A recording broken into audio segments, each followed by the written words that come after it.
ትንቢተ ሆሴዕ ምዕራፍ 11 እስራኤል ሕፃን በነበረ ጊዜ ወደድሁት፣ ልጄንም ከግብጽ ጠራሁት። አብዝቼ ብጠራቸው አጥብቀው ከፊቴ ራቁ። ለበኣሊምም ይሠዉ ነበር፣ ለተቀረጹ ምስሎችም ያጥኑ ነበር። እኔም ኤፍሬምን ክንዱን ይዤ በእግሩ እንዲሄድ መራሁት። እኔም እፈውሳቸው እንደ ነበርሁ አላወቁም። በሰው ገመድ በፍቅርም እስራት ሳብኋቸው። ለእነርሱም ቀንበርን ከጫንቃቸው ላይ እንደሚያነሣ ሆንሁ። ድርቆሽም ጣልሁላቸው። ወደ እኔ ይመለሱ ዘንድ አልወደዱምና ወደ ግብጽ ምድር ይመለሳሉ። አሦርም ንጉሣቸው ይሆናል። ከመከሩትም ምክር የተነሣ ሰይፍ በከተሞቻቸው ላይ ይወድቃል፣ ከበርቴዎችንም ያጠፋል። ሕዝቤም ከእኔ ይመለሱ ዘንድ ወደዱ። ወደ ላይም ቢጠሩአቸው ማንም ከፍ ከፍ ያደርጋቸው ዘንድ አይችልም። ኤፍሬም ሆይ እንዴት እጥልሃለሁ?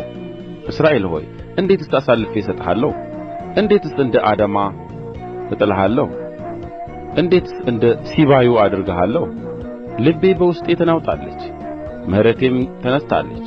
እኔ አምላክ ነኝ እንጂ ሰው አይደለሁምና በመካከልህም ቅዱስ ነኝና የቍጣዬን መቅሠፍት አላደርግም። ኤፍሬምንም አጠፋ ዘንድ አልመለስም፣ በመዓትም አልመጣም። እግዚአብሔርን ይከተላሉ፣ እርሱም እንደ አንበሳ ያገሣል። ባገሣም ጊዜ ልጆች እየተንቀጠቀጡ ከምዕራብ ይመጣሉ።